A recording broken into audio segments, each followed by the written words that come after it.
I got released in January, and it was because I asked for it, but I started asking for my release in October. Hey guys, my name is James Walsh, and you are listening to the Wrestling Epicenter here on YouTube. I want to thank you for finding us. Please do me a favor and click that subscribe button and the notifications bell. And if you get the chance on this video, click the like button. If you do, it'll turn blue. Check it out.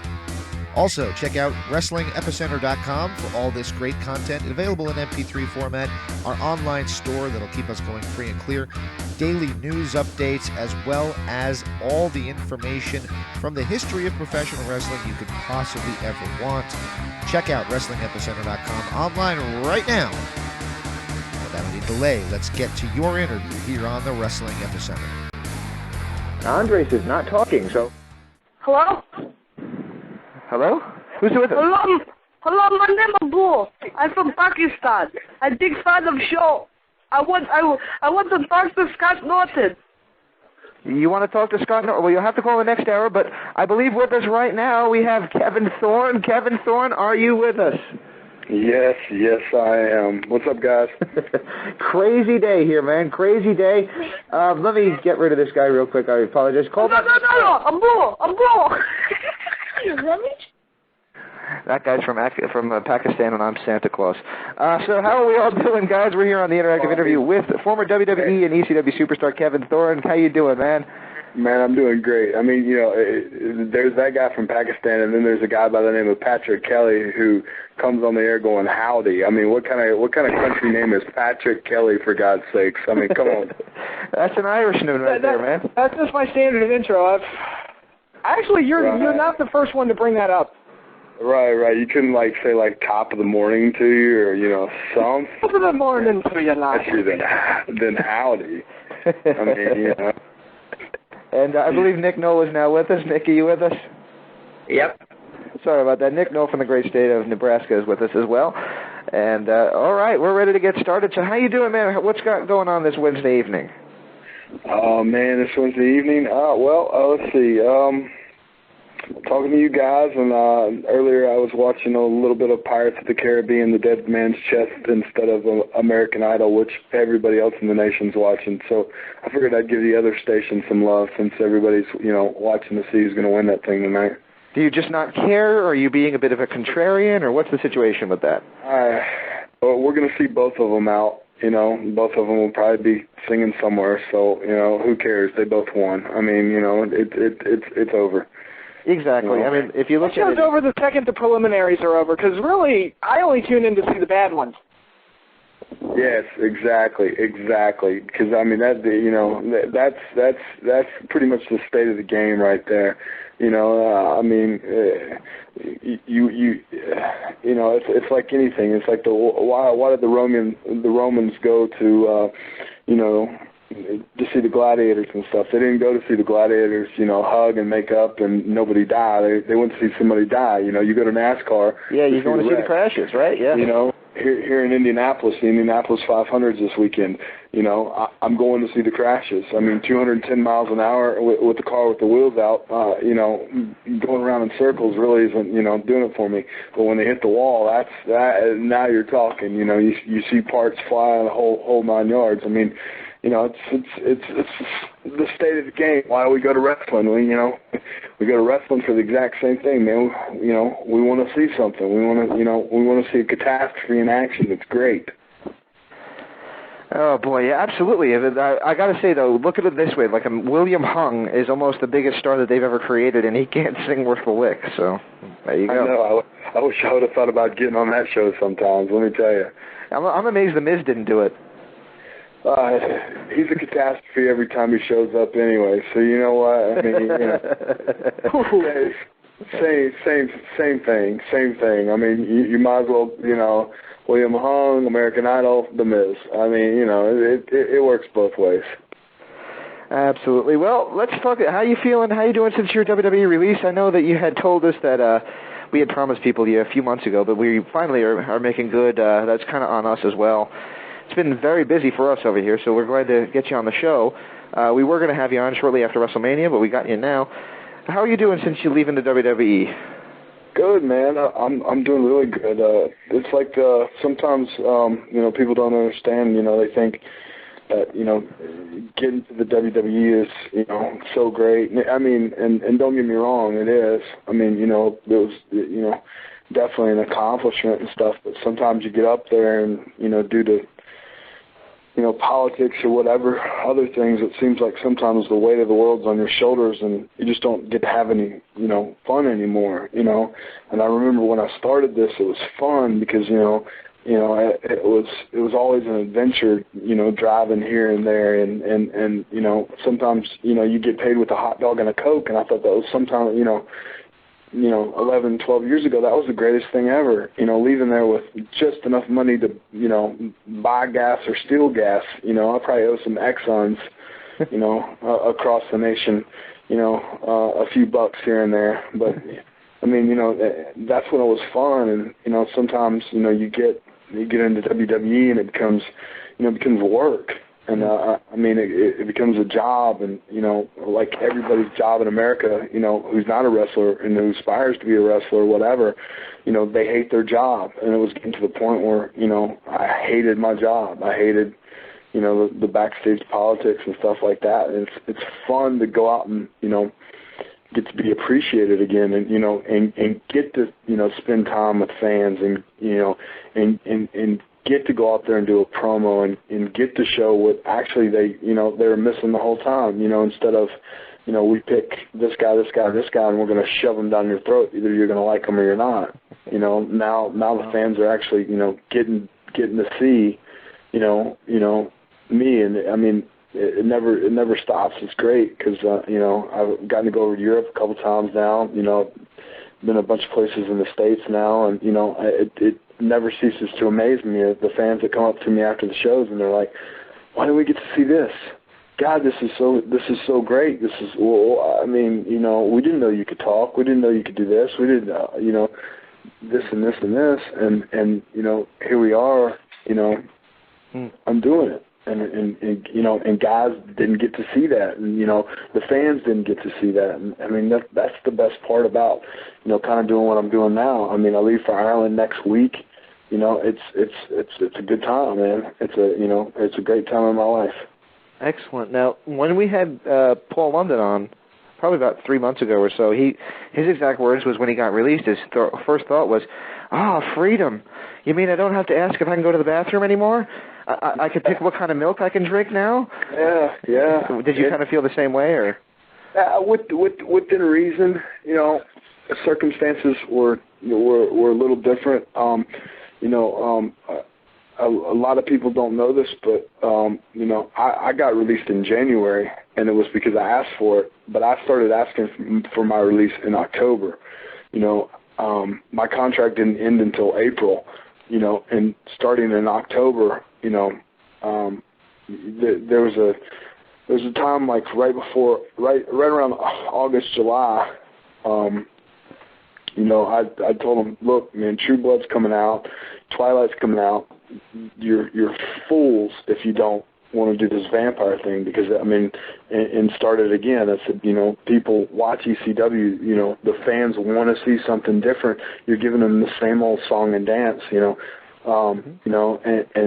And guys are sick of fans are sick of seeing guys in tights and singlets. Nobody gives a shit anymore. I'm sorry. I mean, they want some, they want their true grit wrestlers, but they also want to see. They want to see some characters. They want to, they want to see some different things. And I kept telling them that, and they were like, "Oh no, Vince doesn't want to, do this. He doesn't want to do this." Well, right as I started ECW, I blew out my hip, and I tore a bunch of ligaments in my hip, and I'd continued wrestling on it because that's just what we do, and I would have lost what momentum I had at the time, doing the sci-fi thing. So the whole time, as Kevin Thorn, the Vampire, I was wrestling on a bum hip. And I finally just said in August, I said, screw it, I'm going to go get my hip fixed if that's how y'all, if that's how it is, I'll go get my hip fixed, whatever, call me when you need me or fire me. And about that time, about A week after I got my hip fixed, it was SummerSlam was in Indianapolis. I went down there on crutches, and I got asked, "What happened? Well, why did I get my hip fixed? We want to do the vampire thing now." What? And I was like, "Huh?" And then they told me to hurry up and get back in shape as fast as possible. My injury was the same as Rodriguez. Rodriguez has the exact same injury. You know, A-Rod, still out, still whatever, six months rehabilitation or whatever. I got back in 2 months because they told me they needed me. When I got back in 2 months in October, and I got my final release from my doctor, they said, "Oh yeah, well we changed our minds again." And then that's when I started out doing the Fan Nation stuff with the Brotherhood stuff and everything else, and you know, it started taking off. It started off at like I just had 10,000 hits on the thing, and it was all the way up to 80,000 hits, you know, within a month and a half, 2 months, and then the blogs were being read like crazy, and people were, you know, posting comments like crazy, "Please come back, please come back, please come back," and I kept showing it to the creative, and they're like, "Well, you know, they didn't know what to do because they didn't create it." You know, and that's the problem sometimes in WWE is, and you know, the fans don't understand this. You as fans aren't allowed to create things. You're not allowed to get behind things and actually say what you want. You know, it's one man's toy, and if you don't want to play by his rules and like his toy, then you know what? Then you're not allowed in the sandbox. So, you know, Jake Roberts gave us a quote once. I'm not trying to name drop here, but it was a funny quote, and he said, "We're all toys. We're all toys, and we're all in Vince McMahon's toy chest, and he'll pick us up for a little while and play with us, but at some point, like a kid, he's going to get tired of that toy, and he's going to throw us either back into the box or out of the box." Exactly, and you know, and so many guys fall in that category, you know, and I mean, and it's just, you know, and the problem is you know, if Van Gogh wouldn't have painted masterpieces, I mean, you know, and wouldn't have painted whatever, would he have been considered a painter? Would it be considered creative? You know, and you got creative department that they don't even know, they don't know how to use the paint that's in front of them to draw. So I mean, if the wrestlers are the paint and they have this blank canvas and they can't create and they can't be creative and they can't put paint out on the canvas, then why in the hell are they called creative? You know, and that's always been the biggest gripe, you know, of guys in the back is the fact that, you know, here it is, we get here and it's we kill ourselves to get there and do everything in our power. You know, we leave our families. You know, we sleep 4 to a hotel room. We pack in 8 people in a car. You know, we steal gas. We do everything we can to get up there. You know, we do everything we can to be our bright color, and then we get up there and they don't know how to take what we're already giving them and use it. So how? I mean, that's you know, I just don't understand sometimes, you know. And then they want to say, "Oh, well, you're not grabbing the brass ring, you're not doing this." When you're sending them ideas left and right, and you're doing everything you can, you know, but spelling it out, you know, hitting them over the head, taking their computer and writing yourself in the TV. So I mean, you know, guys, I mean, you know, people out there, you know, independent guys and everybody else, man. You know, my biggest advice to you is, you know, the wrestling's important, but the mental game is just as important, because you know what? You know, you look at WWE's product right now, and they got a lot of crappy wrestlers that are on top. You know, really. And you look at things like that, and you know, you got to realize, you know, what is it? Is it the wrestling? No, it's really not. It's just, you know, sometimes it's the right place, the right time, and the right guy you kiss up to. Wow. Now, let me ask you, there's a lot of that problem, and I'll let Patrick and Nick get some questions in here in just a second. I'm kind of hogging this one. Do you think that the writers not knowing what to do with these guys, and I'm sure they probably gave you that line several times and all that. Yeah. Exactly. Do you think that comes from not knowing the business? Because a while ago they had Freddie Prinze Jr. in there. They have a lot of writers that, you know, their claim to fame is they wrote an episode of Friends.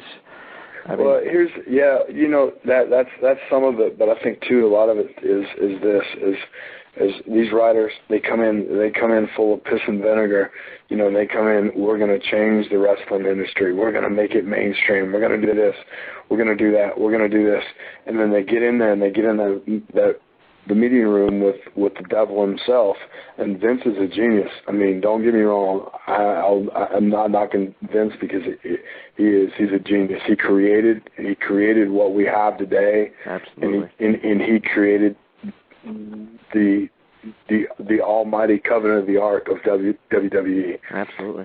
But the problem is this: is they get in there and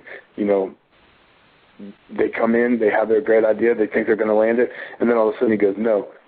And then all of a sudden the tail's tucked between the legs, and it never comes out. The entire time, it's like the big male dog, in the pack, or the wolf, or whatever, and all the other wolves know it, and they're not gonna test him because they know, they know they'll just get fired or, get gone. And I mean, it's the same with the agents. It's the same with, everybody up, just about everybody up there is the fact that, nobody's willing to test Vince. Nobody's willing to sit there, and that was, one of the things kind of I still regret is, I had one opportunity to walk in there and just say, hey, listen, dude, I don't know if you're, watching TV or you're going to the movies.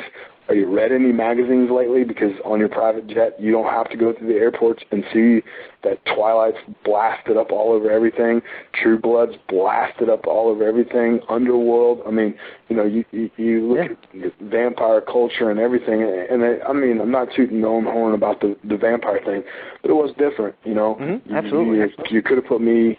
You could have brought Gangrel back. You could have kept Shelly. You could have done these things, and we had a cult following. We had a cool cult following that was starting to pick up, and someone under their breath went, "Oh, that's not cool," and he just took it at word, and made it disappear. And I mean, but not and not to whine or complain, because you know what? Now I'm getting to do it. I'm getting to do it my own way. I'm getting to have fun with it, and it's getting out there. It's not getting out there as mainstream as I'd probably like it to, but you know what? It's getting out there. So, I mean, all's good. Now, you mentioned... Well, one thing I wanted to ask you about... Go ahead. I will ask my question later because it does bear repeating, but Patrick, I did promise I'll let you guys kind of take over for a little while. Okay. Sorry about that. All right. Well, howdy, partner. Come on in. Sure. Well, you've already mentioned the vampire gimmick, Kevin Thorn, and even going back to your first WWE run, you were Mordecai, which I also thought was a really interesting character. But one thing I thought both characters had that they could have easily done was put you up against The Undertaker. I mean, that would have been the first idea that would have popped into my head. Is that something that you think would have worked, and was it something that they discussed? Well, that was always something that was discussed, and that was always something that was going to come into play. And the first time with the Mordecai thing that was supposed to go pretty much directly to that. And I accidentally got in a fight in a bar and put a kid in the hospital for about 3 weeks, so they had to get rid of me because of lawsuits and legal action, and that's why I got released the first time. Then I got brought back for the Sci-Fi Channel stuff, and then we started going that route and started heading that direction with this, and it was always like that, and I mean, I shit you not, this maybe I can't cuss on this show, I don't know. You can, go ahead, you're free to say whatever you want. Okay, all right. Well, I mean, I'm going to try not to be a sailor, but you know what I'm saying.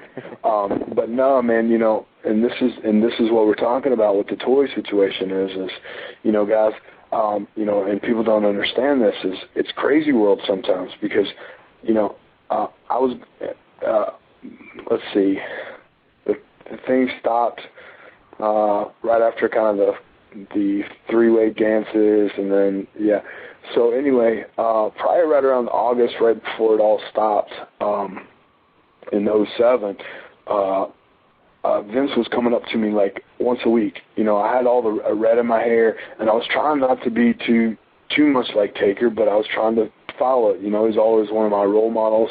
He's a good friend of mine. I always went to him for advice because I felt he felt my character more than anybody, and he knew what to think, and all that stuff. But I never wanted to step on toes, and I never wanted to be the new Undertaker. I wanted to be the new Kevin Thorn. I did, the new Kevin Furtick.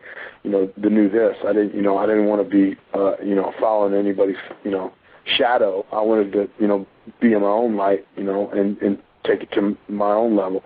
But, Vince was like, take the red out of your hair. I want your hair all black.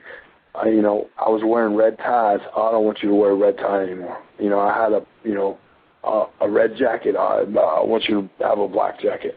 I had red vest, red tights, red this, just trying to keep it new and different, not be all black all the time. It was, I want you in all black.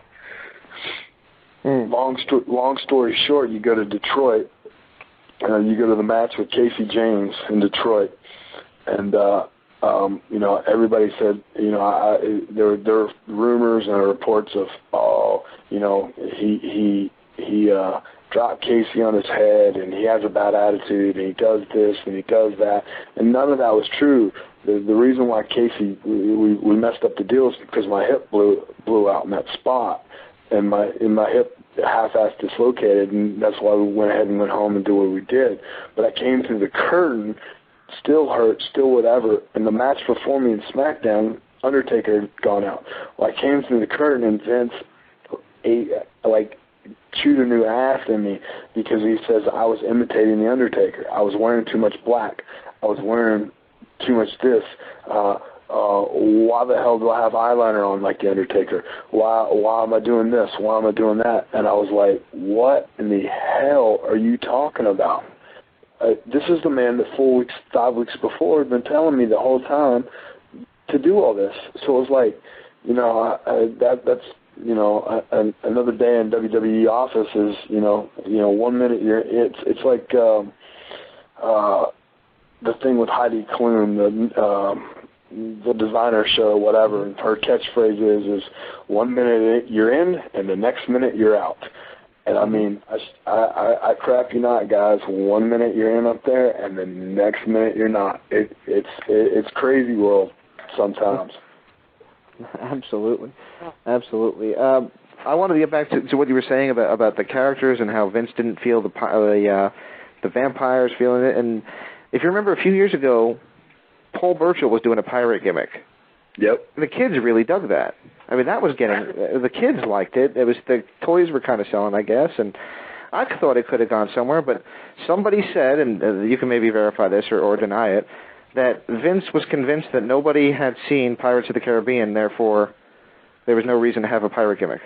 I can't confirm that, but I would say I could believe that. You could believe that. Yeah, I could believe that. Just as much as he had no clue that, Vampire Mania was going on for a full year, before he decided, to do whatever. Well, I mean, Gothic, there's always been a Gothic following, and I mean, look, you mentioned Underworld. Look at Underworld. The first Underworld came out, 2002? And I mean, that's been going on forever. I mean, and pretty much almost on every bestseller list, there's some sort of vampire book. People American, European, English, Russian, Chinese, everywhere in the world there's some sort of vampire culture. There's some sort of, vampire book. There's something that people understand about that. They get it, and yet, this man doesn't. My true belief is I think Vince really is a vampire, and that's why he doesn't sleep. You hear the rumors that he's always in the gym, he's up all night. He can't do whatever, and I think he was afraid that people were going to catch on too much about the vampire culture, and then realize that Vince actually is a vampire. Think about it. He's rich. This old man is like still in the best shape of his life. So obviously he's drinking blood from something. He doesn't sleep. He says he can party with the best of them. He's super rich. He's ancient. I mean, I think Vince is a vampire. And I think he was just scared that by me portraying one and being one on TV, that, people are going to get the gist and they're going to go, oh shit, maybe we can kill this man by, just putting him in the sunlight. I never thought of it that way. Did you ever see the? Did you see the new? Hey, why do you think his limos pull in the building? Hey. They never really let Vince see sun. I think Vince actually, you know what? I'm going to say it right now, guys. Vince is a vampire. Did you ever see the new Underworld movie? Yeah, which one? The Rise of Lycans? Yes. No, but I bought it yesterday, and I'm going to watch it on my plane ride to Ireland. Okay, when you're watching that, keep this in mind. There's a part in the movie where he is barking orders at his daughter, and for some reason, even I was thinking, "Oh my God, Victor's Vince." Yeah, and Hunter's a Lycan. Yeah, there you are, and then the daughter Stephanie. There you go. Think about that nose. I mean that nose could definitely grow into a huge snout. Wow.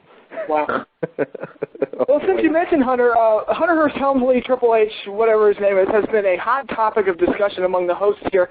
What are your opinions of Triple H?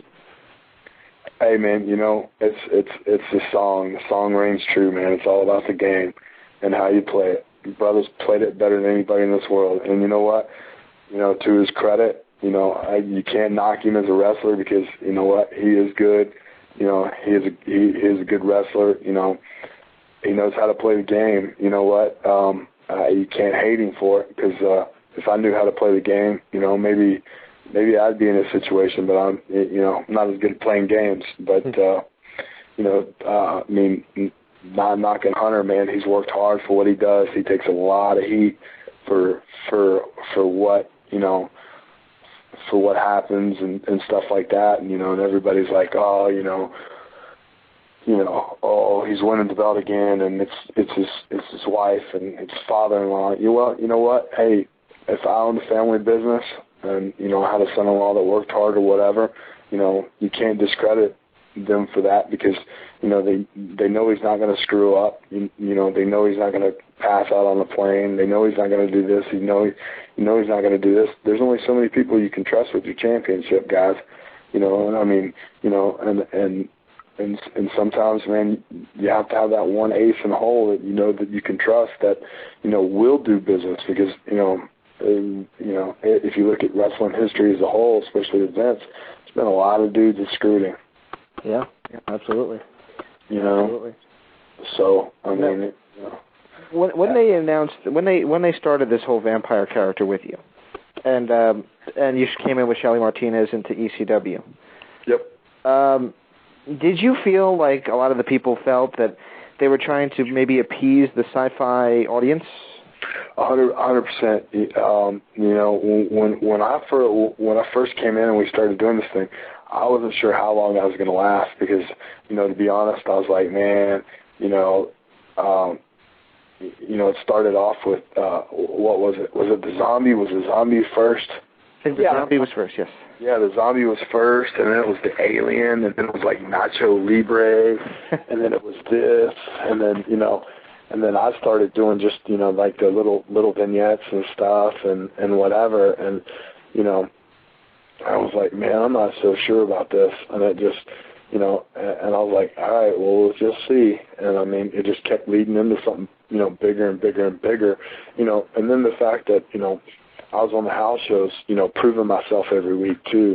Me and nobody really got to see any of the matches, but there in the very beginning of ECW, man, me and CM Punk were glued to the hip for 6, 7, 8 weeks, house shows.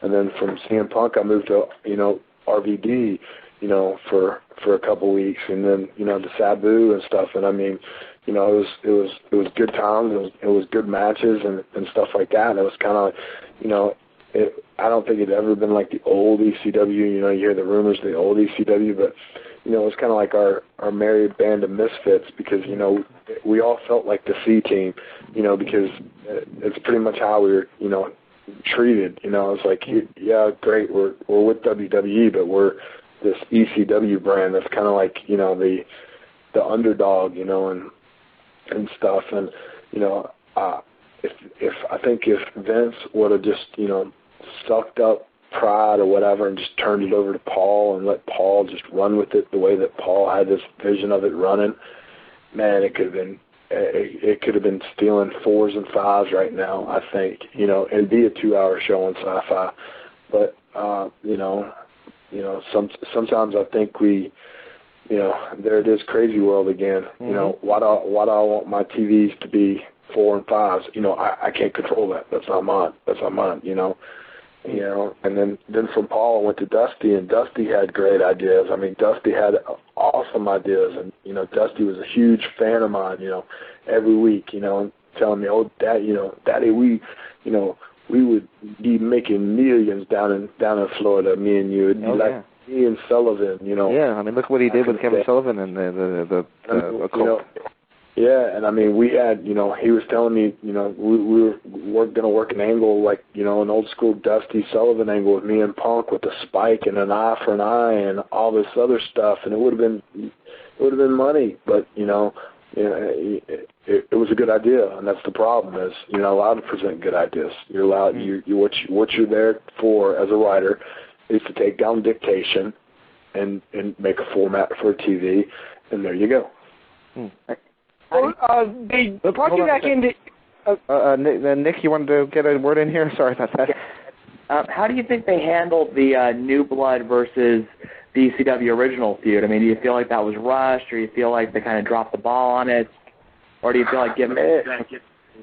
Man, I made it to WrestleMania with that, so I thought that aspect of it was good, but I think at the end, I mean, it was just like, okay, we got them to WrestleMania. Now let's just get rid of it. And it was like, what the hell? I mean, they put, a week after WrestleMania, all of a sudden Punk's in with us, but he's going to sabotage us, because we're all that stupid and gullible, and, Punk's winking and nodding. And the thing is Punk was already starting to become a star. He didn't need to jump in our stuff and disband it or whatever. I think, another thing that the biggest ball was dropped is when in Birmingham, Alabama, when I quit, I had the match with Punk, got beat, me and Elijah had the confrontation backstage. I'm the first person to quit the New Breed, and then nothing. And it was like, what the hell? I don't even come back with a match with Elijah. I don't slap the piss out of Elijah. Me and Elijah could have had, some good stuff, some confrontations. I could have, Punk being, Punk and me being the, kind of gothic vampire thing. It could have worked as some tags against, Monty Brown and Elijah, and it could have moved on. But, they just, once again, balls drop. There's upper echelon. There's like 8 guys that they write for, and then the rest is just filled in.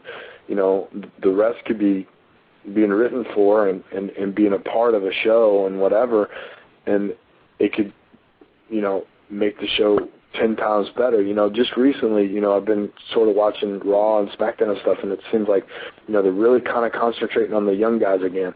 And, the last time they did that is when we got stars like, Edge, Christian, Test, God rest his soul, the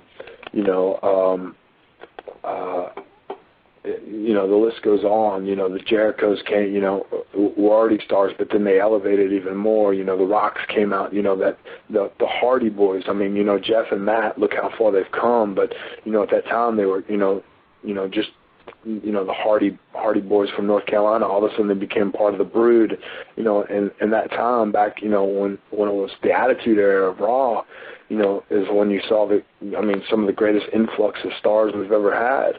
It's because everybody on the show had a part, and they all were, being written for and everything. And it was great. And the younger guys were being brought up because they were being put with the older guys, and the problem is, the problem with the state of wrestling right now is, I'm going to ask Scott Norton because, I'm sure he was trained this way too, is when those guys, from an era, what they did is they were trained with guys that were older than them, that told them to slow down, speed up, just wait, kid, they're coming, you know, and nobody, and Meyer doesn't understand that because, you know, it's the blind leading the blind sometimes, is because, you know, we've all come from factories, you know, we haven't come from territories or, you know, whatever else. You know, I'm one of the last guys that actually came from a semi-territory. I came from Memphis. You know, I was working on Power Pro and USWA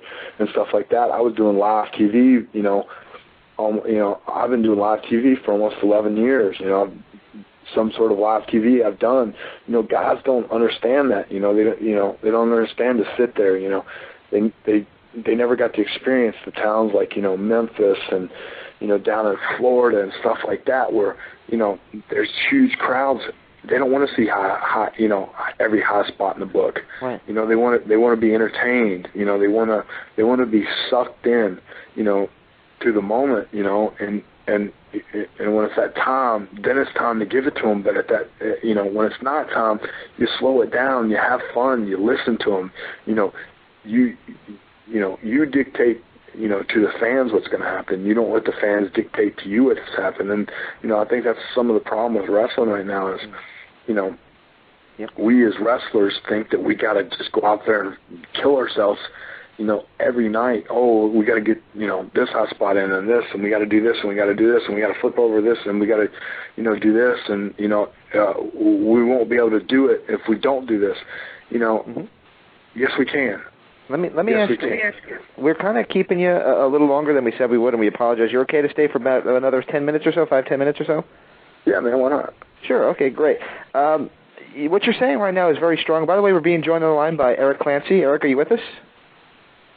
Yeah, I am. Can you hear me? Yep. Eric, do you want to say hello to Kevin? Eric, what's up? I do. Hi, Mr. Thorn. How are you? Good, man. You? It's good. I was actually, I just got on when he was talking about, I believe some of the stuff probably from '98 when you were talking about how everybody had a part back then and there weren't really superfluous characters. And I really agree with that statement. That's kind of a few things we've been saying on the show in the past few weeks.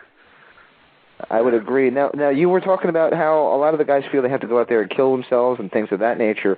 Now, I think a lot of that also could have to do with the booking, and maybe I'll get your take on this, Kevin. My thought is, when you used to watch Raw at the beginning, it was, you know, Yokozuna against somebody nobody ever heard of before. Yeah. And Yokozuna killed him, but he got the moves over and things. And we were talking about Florida, and, you know, while everybody remembers the great Dusty and Kevin Sullivan feud, every week Kevin Sullivan was beating up Joe Blow from, you know, Bumble F, Wyoming. You know, Exactly. So every once in a while, I think that there would be so much more gained if they saved the matches that we want to see for the pay-per-views. 100%. And I agree with you 100% there. And I mean, that's how it used to be. I mean, you know, that's the thing is you know, guys wouldn't ever see a championship match on TV. They'd see it on pay-per-view. You know, the same with, you know, the old NWA days, you know, stuff like that. Flair and Steamboat, you'd never see them on TV, but they'd be at they'd be doing hours, you know, pulling hours every house show. And the reason why fans went to the house shows is because they wanted to see those guys wrestle. You know, the heels got over, you know, on the TV of beating the guy up. So you hated them. You hated them. But you wanted to go that night to, you know, whatever arena or stadium it was, to actually see him compete with somebody. You know, oh, I think Steamboat can do it tonight. And, you know, you go there for an hour and it's like, holy cow. You know, and you know, I think the problem is, I mean, like, you know, I think on Friday night, you know, someone was saying that Jeff and Adam are Edge are wrestling again. So if they're wrestling again, why the hell do you want to buy the next pay-per-view? You're seeing them again and again and again, and you know, that's the problem. You know, sometimes and that's the problem with some of the guys. Their bodies not holding up is because they got to go out there and they got to outdo themselves week in and week out leading up to a pay-per-view, and then they have to do it week in and week out leading up to the next pay-per-view, and then they have to do it and you go 8, 9, 10 weeks of wrestling each other, but having to outdo it every time. It's like, you know, what's the last step we can possibly do? We've done tables, ladders, and chairs. You know, the next time we'll just do an Uzi on a pole match. First guy to get the Uzi and shoot the other guy in the head wins. I mean, what else? You know, honestly, man, what else can we do? Well, we've had a Viagra on a pole match, so we're you know, I mean, what do we got to do? I mean, you know, the Ginsu knife on a pole match. I mean, you know, it's like, it's guys, but that's, you know, therein lies the problem again is, you know, you have Hollywood suggesting to Vince, who's never, you know, my thing is I think every writer should go down to OVW or FCW, and they should have to go through a week of bumping, you know, a week of learning how to wrestle and a week of learning how bad your body hurts, you know, after a long match or after a match that you give your all, you know, out there doing it in front of the, you know, the millions of people watching at home and the, you know, the thousands that are in that stadium. Yeah, at that moment in time, you know what, we're willing to give it all. You know, as soon as you walk through that curtain, I mean, you know, there's no greater force of nature that makes you feel protected or, you know, gives you that drive or that, you know, that high or whatever, you know, but it's that time that, you know, when you come back, you cool off, and it's like, oh my God, you're like in gunshot. You know, you felt like you just been in a war with a guy, and you're sitting there and you're driving to the next town in a car when, you know, you shouldn't really be driving, but you are driving, and you're driving 4 hours to the next town only to sleep in a shitty, you know, Motel 6 bed or, you know, Hyatt bed because, you know, you forgot to book your hotel in the next town, so you're searching everywhere to get a hotel, and, you know, that's the thing is these you know, guys don't understand is, you know, you're asking these guys to go out there and put their lives and their bodies and their, you know, their limbs at risk, you know, week in and week out, only to outdo what they did last week, you know, because you got a 4.2 rating or you got this. But if you'd actually spend the time and you would write for everybody on the freaking card and you'd let everybody pull their weight, you wouldn't have your main eventers going down with neck injuries, you know, every other month, and, you know, torn hamstrings and you know, and other things, because, you know, they would be going out and giving their all, you know, one time a month instead of 18 times a month, you know, and I mean, you know, that's the thing is, you know, how far can we go? We can't go anymore. That's why people are drifting towards UFC is because, you know, they want it in that 6-minute burst, you know, but the problem is UFC gets boring too because once you've seen one fight go in 6 minutes and you paid $49.95 for a pay-per-view and you've only got a 30-minute pay-per-view and the rest of it's, you know, preview videos. Yeah, I mean, you know, that's going to get old quick too. So I mean, you know, where's the happy medium? You know, and the happy medium is going back to where it, you know, it should have never left. Is, you know, it wasn't broke. Why week in and week out our guys is you know, producers or whatever trying to fix something that was never broke. I mean, you know. Well, Kevin, another thing, and you mentioned, you kind of touched on this a little while ago. You mentioned how they have, you know, Jeff Hardy and Edge, they have it on the pay-per-view, then they have it on the TV show. And along with the problem that you're giving away pay-per-view matches for free, there's also a problem of overexposure of the characters. I mean, people fail to realize that we have like probably around 5 or 6 hours of WWE primetime television a week. I know all the characters aren't on the same show, but, you know, you used to never have this overexposure of the top stars all the time, and now, I mean, you see Edge every week, you see Jericho every week. I mean, I remember when I was Nitro used to do this. I'm not even a big fan of this guy, but I know James is. Hogan wasn't there every week in the peak. When he was there, it felt a lot more special. It felt like you were actually tuning into an event when he was there. I think a lot of the characters could be served. We can maybe put some younger guys on, maybe get some fresher talent in, and get the old guys out for a week or two, bring them back, and people like, oh wow, Edge is here this week. I think that would help the business tremendously to do something like that. Exactly. You know, I mean, you know, and along with that lines, but too, also along the lines of, you know, I think as wrestling fans too. I mean, it's like, you know, the finish is always going to be on at 11:05 on a Monday night. You know, I mean, you know, I think sometimes you know, I don't know about you, but you know, I mean, I've been in a few fights in my life, and you know, we didn't stop. You know, we didn't go home and go, okay, you won. No, you won.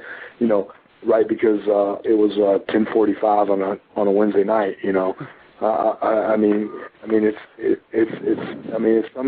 sometimes it's like, you know, yeah, we're it's 1 week we're scripted, the next week we're not.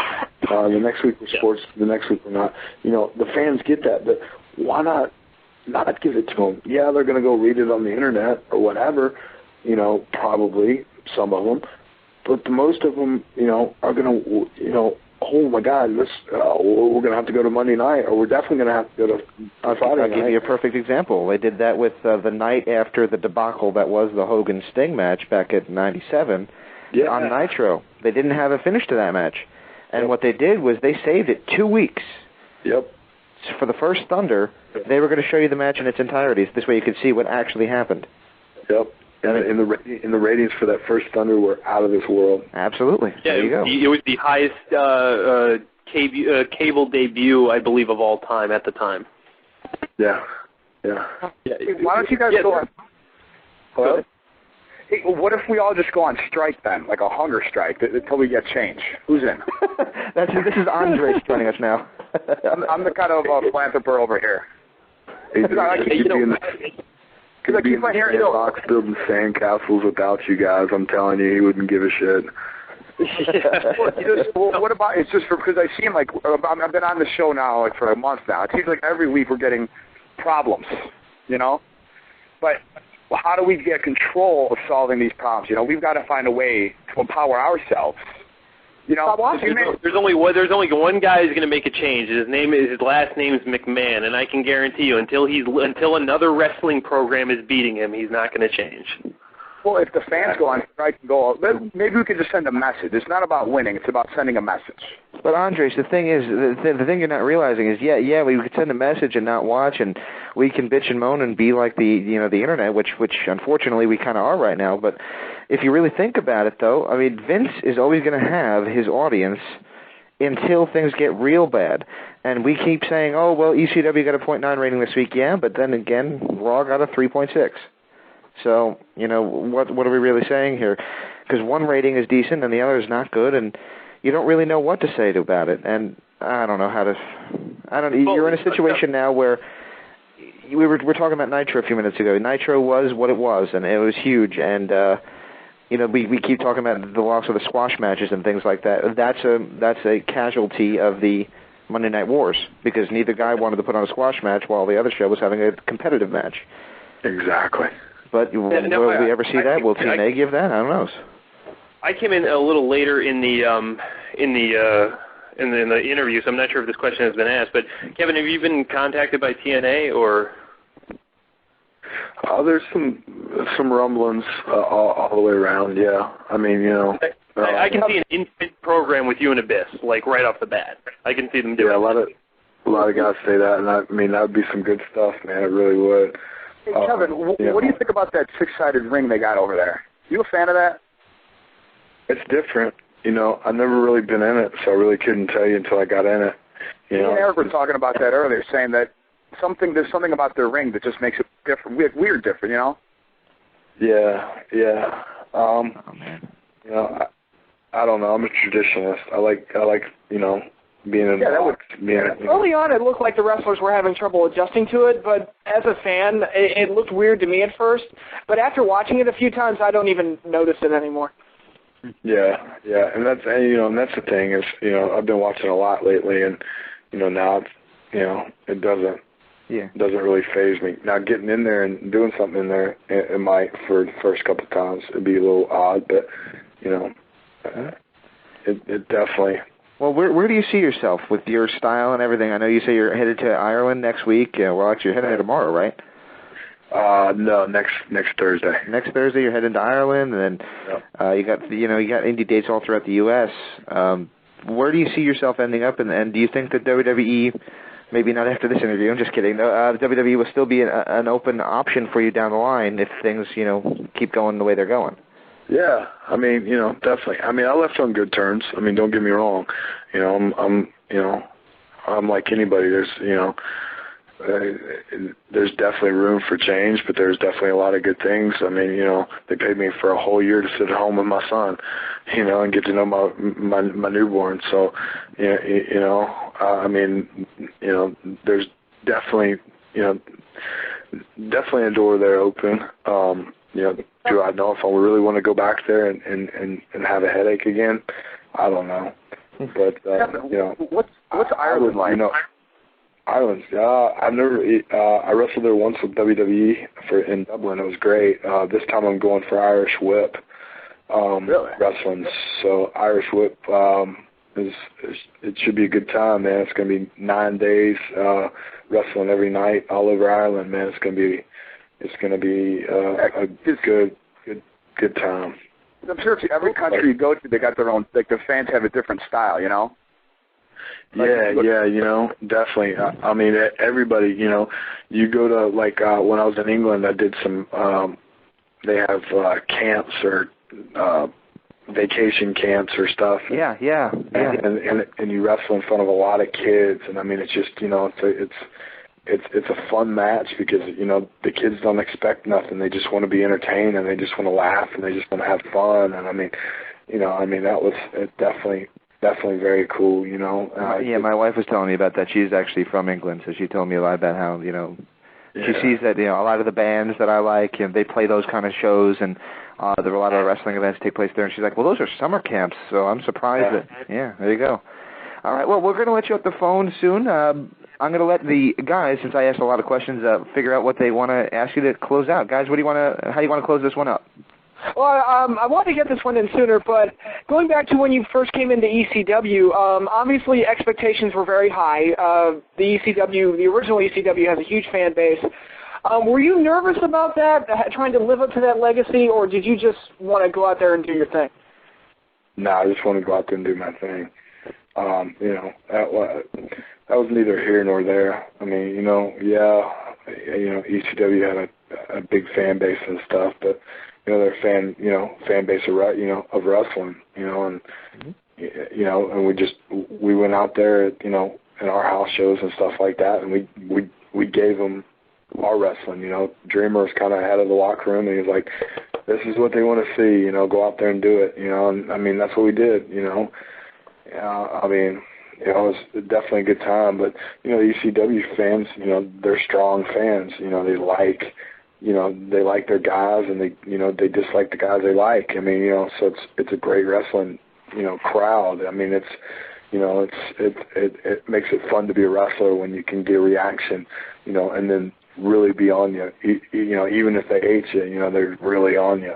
If they like you, they're really behind you. And I mean, that's, that as a wrestler is, what it's all about. Mm-hmm. Now, you mentioned if they don't like you, they don't like you. I can't remember. Were you backstage, and what was the reaction like after that Big Show Batista match? I think you know the one I'm talking about. Which one? Oh yeah. The one where they basically just took a shit on the match because, I mean, Big Show and Batista are probably the least ECW people I can think of, and they just changed the channel. Like, or did Batista come back and was he like throwing chairs, or what happened with that? No, he knew. They knew walking into it what it was going to be. Yeah. I mean, at that stage of the game, you're just laughing because they paid, and you're getting a big, 20% of their 20% of the thing. When when you're on the level of Batista or what Batista, Big Show, and some of those guys is, you're sometimes disgruntled about all the fans don't like me, but at the end of the day, when that check comes on Monday, the zeros behind it make every bit of it worthwhile. You know what I'm saying? All right. Let me give you the last question, and this is something I asked Terry Funk last week, and he thought there could be some validity to it. This is what I would like to get behind you. Here's the question. I believe that Vince McMahon got tired of every time somebody picked up a steel chair hearing ECW chants. So he created a new ECW that nobody would get all that hot under the collar for. Therefore, the next time somebody picked up a steel chair, he wouldn't have to hear those damn ECW chants again. If there's any validity to that, or is that, just me being a maniac? Well, let's clarify the fact that it wasn't so much that ECW was bad, or that this ECW is bad. It just wasn't ECW. And no, it's not extreme. Exactly. Who knows, man? It's the evil genius, man. You know, he really is. Maybe that's what it was one day. Is, you know, I don't know. Something threw a sand bucket in the sandbox that said ECW on it, and he was like, "Oh, yeah, you know, how get evil ways to thinking of how to destroy it, or you know." By the way, earlier on in the interview, Eric, Kevin was convinced that Vince McMahon is a vampire. Oh, he is, man. I shit you not, guys. Why does he kill all the vampire gimmicks? He killed Thorn's gimmick. He killed Gangrel's gimmick. Why does he never lets these guys get to the level they could be? I really want a cool vampire.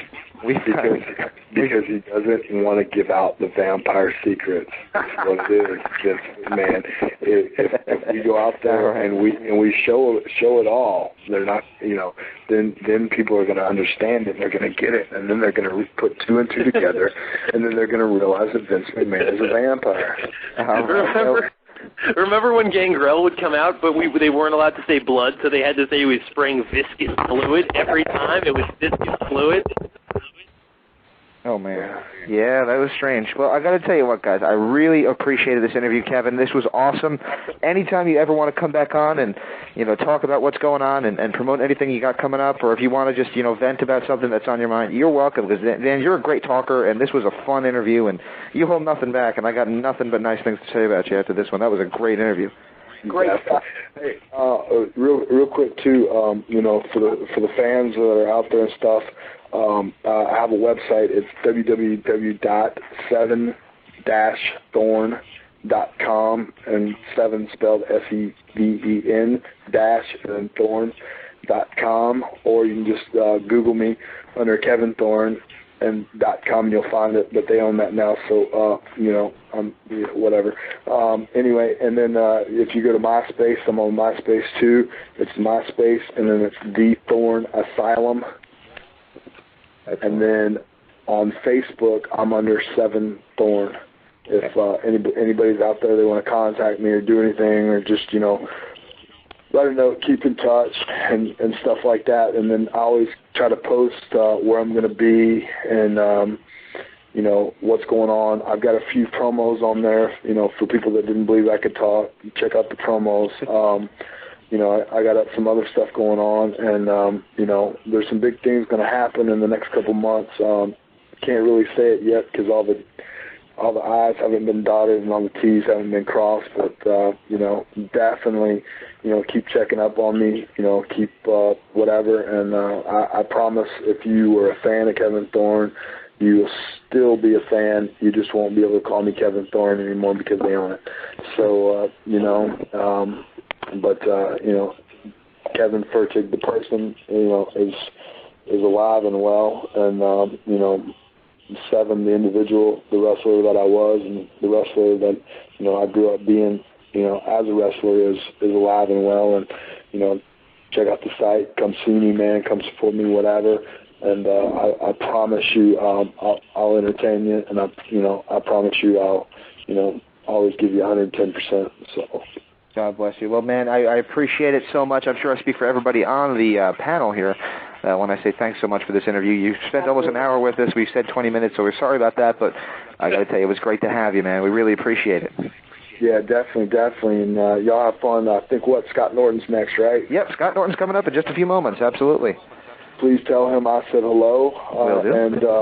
And it was something about eBay, right? Yeah, he's selling his house on eBay. All right, well, to the fans out there, buy it. Because Scott Norton is a big, tough SOB, and I'd hate for him to have to, like, go out there and just start killing off one of you one by one, because I think he would do it. So somebody please buy us out. He's charging $330,000. I mean, it's a beautiful house, but I just don't happen to have that laying around, you know? Hey, man, you know what? I think all the fans online right now, if everybody put in $2, $3, $4 or whatever, you know. So we could all buy it now. Yeah, we could all buy a house. Timeshare And then what we could do is we could put our own sand castle around it, and then it would be our toy box, and then we would get to say what to do and who we get to play with. Man, and we could call it the House of McMahon. Yeah. There you go. There we go. All right, man. Thanks so much, and we're going to be back in just a moment. We're going to talk a little bit of wrestling, and we're going to bring Scott Norton on. Kevin Thorn, thanks so much, and we will put up the links for you, by the way, on the website to your Facebook and MySpace pages there so people can find you there as well. All right. I appreciate it, man. Thank you. Have a great night, man. Thanks, guys. Bye-bye. Bye. Bye-bye.